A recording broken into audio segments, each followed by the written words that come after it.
Hello everyone, myself Kanchan Kairi, your social teacher from Gurukul Academy Bambura।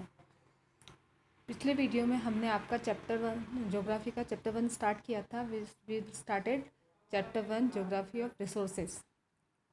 Resources क्या होते हैं? Resources वो होते हैं जो हमारी बेसिक नीड को पूरा करते हैं और जिनको हम अलग अलग वेरियस फॉर्म में यूज़ करते हैं, वो कहलाते हैं रिसोर्सेज।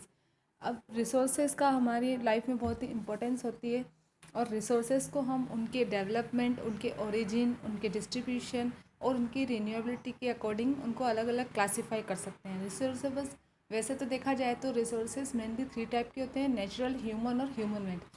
उन्हीं नेचुरल रिसोर्सेज को हमने उनकी डिस्ट्रीब्यूशन, उनकी डेवलपमेंट, उनकी ओरिजिन और उनकी रिन्यूएबिलिटी यानी कि उनको हम फिर से रिन्यू करके यूज़ कर सकें, उसके अकॉर्डिंग हमने उसको क्लासीफाई किया था।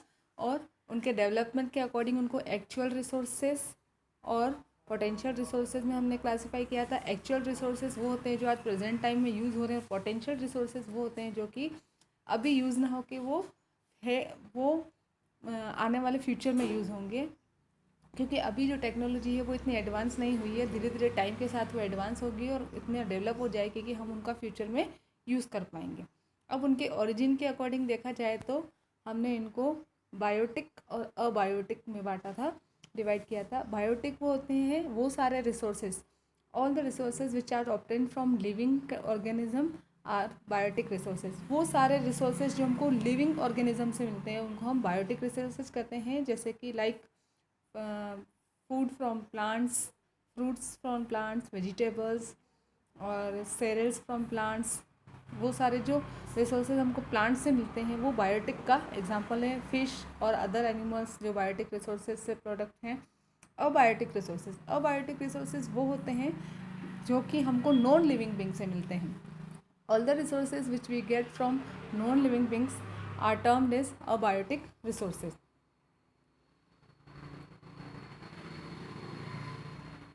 वो सारे रिसोर्सेज जो हमको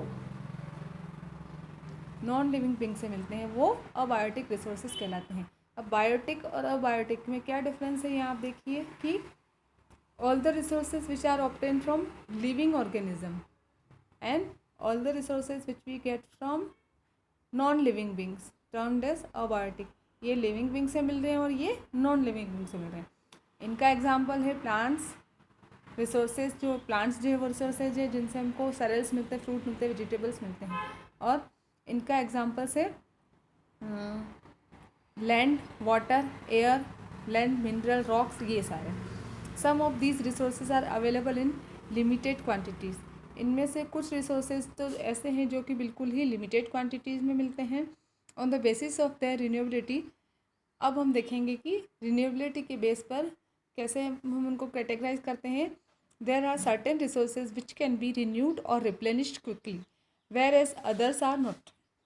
Hence, these are classified as renewable and non-renewable resources।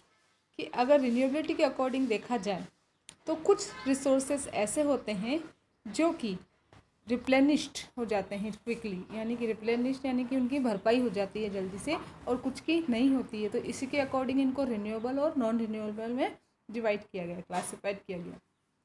Renewable resources, the resources which get renewed और replenished quickly through natural process are called renewable resources. वो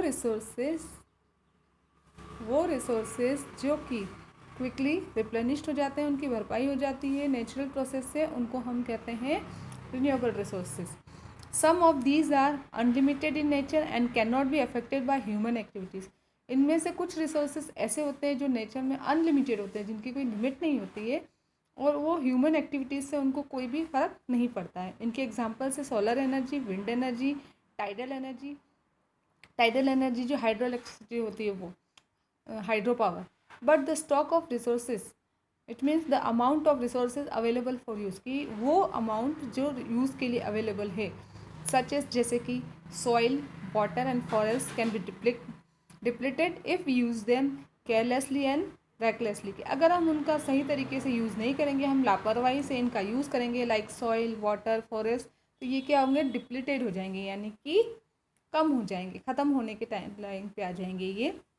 similarly although water is an unlimited resources, इसी तरीके से देखा जाए तो water जो है वो अनलिमिटेड रिसोर्स है, यानी वाटर बहुत सारा हमको दिखता है तो बहुत सारा है, लेकिन but with the storage and drying of water due to overuse, pollution of water and misuse of water bodies, it might become a scarce resource in future. कि वाटर अनलिमिटेड रिसोर्सेज होते हुए भी शॉर्टेज, वाटर की shortage होने की और इसके सूखने के कारण, क्यों? क्योंकि ड्यू टू ओवर यूज़, इसका बहुत ज़्यादा ओवर यूज़ हो रहा है, वाटर का पॉल्यूशंस हो रहा है, वाटर बॉडीज़ का मिसयूज़ हो रहा है, उसकी वजह से फ्यूचर में, आने वाले फ्यूचर में ये स्कैर्स यानी इसकी कमी हो जाएगी। अब आता है नॉन रिन्यूएबल रिसोर्सेज। रिन्यूएबल जिनका क्विकली से रिप्लेनिश हो पाए, और नॉन रिन्यूएबल क्या होगा? जस्ट उसका opposite. These are resources which have a limited stock, and once they get exhausted, it takes thousands of years to be renewed or replenished. कि ऐसे resources जिनका stock limited है, कौन ऐसे resources जिनका stock limited है, and once they get exhausted, अगर एक बार वो ख़त्म हो गए, it takes thousands of years to be replenished, उनको फिर से उनकी भरपाई होने में, उनकी क्षतिपूर्ति होने में हज़ारों साल लग जाएंगे। These resources cannot be renewed within the life span of human beings. एक इंसान की जो ह्यूमन बींग्स की जो लाइफ स्पेन है उसमें तो ये फिर से रिन्यू नहीं हो पाएंगे। So once exhausted they can not be renewed soon. तो इसलिए एक बार अगर ये एग्जॉस्टेड हो जाएंगे, यानी एक बार अगर ये ख़त्म हो गए, इनको आप फिर से रिन्यू बहुत जल्दी नहीं कर पाओगे। Like example coal, petroleum and natural gas. अब हम पढ़ते हैं डिस्ट्रीब्यूशन के अकॉर्डिंग हम इनको कैसे क्लासीफाई कर सकते हैं।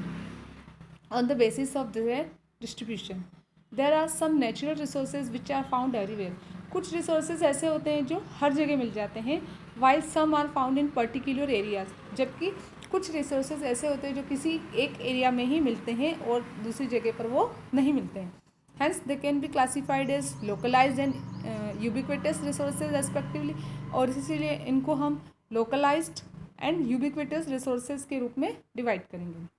अब localized resources, localized नाम से पता चल रहा है, local मतलब स्थानीय, है ना, कि local resources, localized resources कौन से होंगे? These resources are found in a specific region such as mineral and oil. Their distribution depend on various physical factors such as climate, terrain and altitude। कि वो रिसोर्सेज जो किसी specific reason, किसी special area में मिलते हैं, जैसे कि मिनरल है, ऑयल है, और उनका जो डिस्ट्रीब्यूशन है वो अलग अलग फिजिकल फैक्टर पर डिपेंड करता है कि वहाँ का क्लाइमेट, वहाँ का एल्टीट्यूड, ये सब मिलाकर उन पे डिपेंड करता है वो रिसोर्सेज का मिलना। जैसे इनके एग्जांपल्स हैं minerals such as coal and iron are found in Bihar and Odisha. जैसे कि कोल और आयरन ये कहाँ मिलते हैं? बिहार और ओडिशा में। नेक्स्ट आता है आपका ubiquitous resources. Ubiquitous resources localise तो जो किसी स्पेसिफिक रीजन में मिले, और यूबिक्विटस जो हर जगह मिल जाए। These resources are found everywhere on the earth surface like air, water, sunlight etcetera. ये जो यूबिक्विटस रिसोर्सेज है वो एवरीवेयर, अर्थ के सरफेस में सब जगह मिल जाते हैं, जैसे एयर, वाटर और सनलाइट। एयर हर जगह मिलती है, वाटर हर जगह मिलता है, सनलाइट हर जगह मिलती है। अब हम पढ़ेंगे human made resources. Human made resources, the natural resources become useful resources when their original forms have been change. कि नेचुरल रिसोर्सेज यूजफुल रिसोर्सेज बन जाते हैं जब उनकी ओरिजिनल फॉर्म जो है वो क्या हो जाती है? चेंज हो जाती है। All the natural substances become a resource when human beings change their original form with the help of their skill and technology। कि सारे के सारे जो नेचुरल सब्सटेंस जो हमको नेचर से मिलते हैं वो रिसोर्सेज बन जाते हैं जब ह्यूमन बींग्स उनकी ओरिजिनल फॉर्म से उनको चेंज कर देता है अपनी स्किल और अपनी टेक्नोलॉजी की हेल्प से। इसका एक एग्जांपल हम देख सकते हैं। For example iron ore in its natural form was not a resource. कि जो नेचुरल फॉर्म में जो आयरन ओर होता है वो एक रिसोर्सेज नहीं है, until and unless man learn to extract iron from. जब तक मैन ने उसमें से आयरन निकालना सीख नहीं लिया था। The technology developed and use by humans to do so is a human made resources. कि ये जो टेक्नोलॉजी डेवलप्ड हुई, ह्यूमंस ने जो यूज़ की, उसी को हमने ह्यूमन के जो यूज़ करने की जो टेक्नोलॉजी थी, उसका जो स्किल था, उसकी वजह से हमने उसको ह्यूमन को क्या बोल दिया, ह्यूमन मेड रिसोर्सेज। ये सारे जो टेक्नोलॉजी थी वो क्या हो गई, ह्यूमन मेड रिसोर्सेज। अब हम पढ़ेंगे, इसे आप अंडरलाइन करेंगे, the technology developed and use by humans to do so is a human made resources. अब आता है आपका human resources. The most important and relevant resource is human beings. It is the human beings who use their skill, knowledge, technology and labor to utilize the resource. सबसे जो important और main जो resource है वो है human being. अगर human being ही नहीं होगा तो यूज़ कौन करेगा उसको, और उसके डेवलप कौन करेगा। It is the human being who use their skill, कि वो ह्यूमन बींग ही है जो अपने स्किल का यूज़ करता है, अपने नॉलेज का यूज़ करता है, टेक्नोलॉजी का यूज़ करता है और लेबर का यूज़ करके उस रिसोर्स को वो यूटिलाइज करता है, उसका यूज़ करवाता है। Therefore people are human resources. तो इसीलिए पीपल को क्या कहा गया है, ह्यूमन रिसोर्सेज। तो इसको भी हम अंडरलाइन करेंगे, the most important and relevant resources is human being. It is the human being who use their skill, knowledge, technology and labor to utilize the resources. Therefore, people are human resources. The development and economic prosperity of any nation mainly depend on how they are utilizing their available resources. किसी भी country का development और उसकी जो आर्थिक स्थिति है, उसका विकास और उसकी आर्थिक स्थिति, वो मेनली उसी बात पर डिपेंड करती है कि वो उनके वहाँ पर जो रिसोर्सेज अवेलेबल हो रहे हैं उनका यूज़ वो किस तरीके से करते हैं। It is the education and skill development of human being that is known as human resource development. और यही वो एजुकेशन है, वो स्किल डेवलपमेंट है ह्यूमन बींग का, जिसको ह्यूमन रिसोर्स डेवलपमेंट के नाम से जानते हैं। अब रिसोर्सेज के बारे में तो हमने पढ़ा, अब इन रिसोर्स को कंजर्वेशन कैसे करते हैं। रिसोर्सेज को हम जितना हो सके हम उनको बचा के रखें आने वाले फ्यूचर टाइम के लिए, और उसका मिसयूज़ ना करें। तो हम कैसे conservation, what is resource conservation. The resources should be use carefully and judiciously यानी कि सही तरीके से, न्यायोचित तरीके से, so that they are not exhausted, ताकि वो पूरी तरीके से ख़त्म ना हो।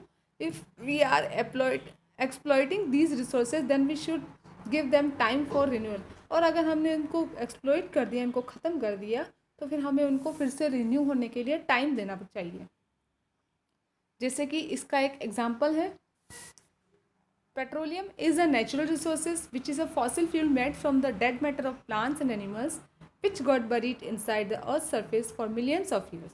जैसे कि पेट्रोलियम एक नेचुरल रिसोर्सेज है जो कि फॉसिल फ्यूल से बना होता है। फॉसिल फ्यूल जो डेड मैटर होते हैं प्लांट्स और एनिमल्स का, जो अर्थ की सरफेस के अंदर बरीड होते हैं यानी कि दबे हुए होते हैं कई सालों से। तो the heat and pressure exerted inside the earth surface convert it into petroleum. Earth का सरफेस के अंदर जो हीट होता है, जो प्रेशर होता है, वो उसको पेट्रोलियम में कन्वर्ट कर देता है, इस फॉसिल फ्यूल को। It is an important resource use for means of transport and industries. ये एक इम्पॉर्टेंट रिसोर्स है जो ट्रांसपोर्ट के लिए यूज़ में आता है, यानी फ्यूल के रूप में यूज़ आता है, इंडस्ट्रीज़ के लिए यूज़ में आता है। Industrialisation has led to excessive use of resources which can lead to their exhaustion. Industrialisation से इन रिसोर्सेज का, इसका बहुत ही ज़्यादा यूज़ होता है, एक्सेसिव यूज़ हो जाता है, जिससे वो एग्जॉशन की तरफ बढ़ रहा है। इफ़ पेट्रोलियम इज़ एग्जॉस्टेड, अगर पेट्रोलियम ख़त्म हो जाएगा, industries will shut down, industries बंद हो जाएगी। Means of transport will be affected, transport के जो मीन्स है वो भी अफेक्ट होंगे। And life will become to a standstill, और ज़िंदगी एक बार के लिए रुक जाएगी, खड़ी हो जाएगी। अब हम पढ़ते हैं सस्टेनेबल डेवलपमेंट। सस्टेनेबल डेवलपमेंट क्या होता है। सस्टेनेबल डेवलपमेंट होता है कि रिसोर्सेज की क्वांटिटी को देखते हुए उनको कंजर्व करके फ्यूचर जनरेशन के लिए भी उनको बचा के रखना, कंजर्व करके रखना, ये कहलाता है sustainable development. When we balance the use of the resources with their availability, कि जब हम उसकी अवेलेबिलिटी के अकॉर्डिंग हम रिसोर्सेज के यूज़ में बैलेंस करेंगे and conserve them for future generation, आने वाली जनरेशन के लिए उसको बचा कर रखेंगे। कंजर्व यानी बचाना। This is called sustainable development. इसी को क्या कहा गया है, सस्टेनेबल डेवलपमेंट। तो इसको हम कह सकते हैं कि when we balance the use of resources with their availability and conserve them for future generation, this is called sustainable development. Our earth has gifted us with various natural resources, and hence it is our moral responsibility to see that we balance the use of resources for future. हमारी जो अर्थ है इसने हमको बहुत सारे natural resources का gift दिया है, और इसीलिए हमारी ये मोरल रिस्पॉन्सिबिलिटी बनती है, हमारी ये नैतिक जिम्मेदारी बनती है कि हम ये देखें कि हम इन रिसोर्सेज को फ्यूचर के लिए बैलेंस करके इनका यूज़ करें. For sustainable development we need to reduce consumption, recycle and reuse the products. और सस्टेनेबल डेवलपमेंट करने के लिए हमें ज़रूरत है कि हम उसका कम से कम यूज़ करें और फिर से उसे रिसाइकल करें और अगेन उसको रीयूज़ करें. It means 3R. Reduce the consumption of non renewable resources such as coal, petroleum etcetera should be reduced by using public transport and carpool to go to office और school. कि जो non renewable resources होते हैं जैसे कि कोल है, petroleum है, हम उनका कंजप्शन कम से कम करें और जहाँ तक हो सके हम पब्लिक ट्रांसपोर्ट का यूज़ करें. और अगर हम ऑफिस और स्कूल जा रहे हैं तो हम कारपूल का यूज़ करें. कारपूल मीन्स एक कार को दो या चार जने मिलकर हायर कर लेते हैं और सभी एक साथ मिलकर जाते हैं, तो कि वो उसमें फ्यूल तो कम लगता है और उन जो लोग जाते हैं उनका भी जो एक्सपेंस होता है, जो खर्चा होता है आने जाने का, वो भी कम हो जाता है. नेक्स्ट है आपका recycle. Certain products such as old newspaper, magazine can be recycled into paper. कुछ ऐसे प्रोडक्ट्स होते हैं जैसे कि पुराने न्यूज़पेपर है, पुराने अखबार है, पुरानी मैगजीन्स है, उनको आप रिसाइकल करके पेपर बना सकते हैं. देन है आपका reuse. Paper bags and cloth bags should be used. आपको पेपर बैग्स और क्लॉथ बैग यूज़ करने चाहिए so that we don't need a new bag every time we go to the market, ताकि हम जब भी मार्केट में जाएं हमको एक नए बैग की ज़रूरत ना हो. So this is the 3R. Recycle, reduce, recycle and reuse. अब हम सस्टेनेबल डेवलपमेंट के प्रिंसिपल्स समझेंगे कि सस्टेनेबल डेवलपमेंट के प्रिंसिपल्स क्या क्या होने चाहिए, क्या क्या होते हैं, हम क्या क्या कर सकते हैं सस्टेनेबल डेवलपमेंट करने के लिए. Number 1, reduce and minimise the depletion of natural resources. कि जो नेचुरल रिसोर्सेज है उनको कम होने से बचाने के लिए हो सके जितना उनका कम से कम यूज़ करें. All forms of life should be taken care of and should be respected. Life जितनी भी जिंदगियाँ हैं उनको हमको सबका ध्यान रखना चाहिए और सबका सम्मान करना चाहिए. वन, और attitude should change towards our environment. Environment के प्रति हमारा एटीट्यूड, हमारा रवैया चेंज होना चाहिए. And we should take care of air, soil, water etcetera. और हमें एयर, सॉइल, वाटर इन सब का टेक केयर करना चाहिए. टेक केयर मीन्स जितना हो सके इनका मिसयूज़ ना करें. All forms of life should be allowed to flourish on earth. That is we should conserve diversity existing on earth. कि सभी को अर्थ पर आगे बढ़ाने के लिए हमें उनको प्रेरित करना चाहिए ताकि हम उनको जो डाइवर्सिटी है हमारी अर्थ पर वो चलती रहे. The damage to natural environment system should be minimise. कि हमारी वजह से नेचुरल एनवायरनमेंट को जो नुकसान होता है हम उसको कम से कम होने दें. And ecosystem should be allowed to sustain on their own. और इकोसिस्टम को हम अपने आप खुद से ही आगे से आगे उनको होने दें. All the communities should respect and take care of their environment. सभी कम्युनिटीज़ को सभी को सम्मान करना चाहिए एक दूसरे की भावनाओं का, और एनवायरनमेंट को की तरफ भी अपना रवैया अच्छा करना चाहिए. एनवायरनमेंट को बचाने, नुकसान ना पहुंचाएं. यहाँ पर आपका चैप्टर ओवर होता है. अब हम कुछ ऐसी चीज़ें हैं जो इसमें से पढ़ेंगे, चैप्टर रिकॉल करेंगे. The things which we get from nature in order to satisfy our needs are resources. कि वो चीज़ें हमको नेचर से मिलती है जो हमारे नीड्स को पूरा करती है, वो क्या है? Resources. Value addition is done to the resources when human being are use their skill and knowledge to develop them into products. कि किसी भी रिसोर्सेज की वैल्यू तब ऐड हो जाती है जब ह्यूमन बीइंग उसका अपने स्किल और नॉलेज के अकॉर्डिंग यूज़ करते हैं और उसको डेवलप करते हैं. The 3 main type of resources are. 3 type के रिसोर्सेज होते हैं, नेचुरल, ह्यूमन मेड और ह्यूमन रिसोर्सेज. नेचुरल रिसोर्सेज को हमने अलग अलग कैटेगरीज में क्लासिफाइड किया था, उनके डेवलपमेंट, उनकी ओरिजिन, उनकी रिन्यूएबिलिटी एंड डिस्ट्रीब्यूशन के अकॉर्डिंग। अब डेवलपमेंट के अकॉर्डिंग उनको एक्चुअल और पोटेंशियल में क्लासीफाई किया था, ओरिजिन के अकॉर्डिंग उनको बायोटिक और अबायोटिक में क्लासीफाई किया था, रिन्यूएबिलिटी के अकॉर्डिंग उनको रिन्यूएबल और नॉन रिन्यूएबल में किया था, एंड डिस्ट्रीब्यूशन के अकॉर्डिंग उनको लोकलाइज एंड यूबिक्विटस में किया था। ह्यूमन मेड रिसोर्सेज जो होते हैं वो ह्यूमन बींग्स डेवलप करते हैं अपने स्किल टेक्नोलॉजी का यूज़ करके, जैसे कि construction of roads, railways, buildings etcetera. Human beings जो है वो मोस्ट इंपॉर्टेंट रिसोर्सेज कंसिडर किए गए हैं। क्यों? Because they can make a country developed और अंडर डेवलप्ड, क्योंकि वही किसी कंट्री को डेवलप्ड और अंडर डेवलप्ड बनाते हैं। The natural resources present on the earth should be use judicially and economically so that they do not get exhausted. Natural resources का आज अर्थ पर हमें जुडिशली, आर्थिक, इकोनॉमिकली देखा जाए तो भी, और न्यायोचित, जुडिशली यानी सही तरीके से यूज़ करना चाहिए ताकि वो ख़त्म ना हो। In order to use the resources for a longer period of time we should use the rule of 3R, reuse, reduce and recycle. कि अगर हमको लंबे टाइम तक रिसोर्सेज को यूज़ करना है तो हमें 3R का यूज़ करना पड़ेगा, इस रूल को फॉलो करना पड़ेगा। 3Rs के रूल को, रीयूज़ यानी कि फिर से चीज़ों का यूज़ करना, रिड्यूस जितना हो सके कम से कम मिनिमाइज़ करें हम, और रिसाइकल हो सके जितना हम उनको फिर से रिसाइकल करके और नई चीज़ बनाएं। Okay, thank you. यहाँ पर आपका चैप्टर ओवर होता है। अगले वीडियो में हम आपको एक्सरसाइज करवाएंगे।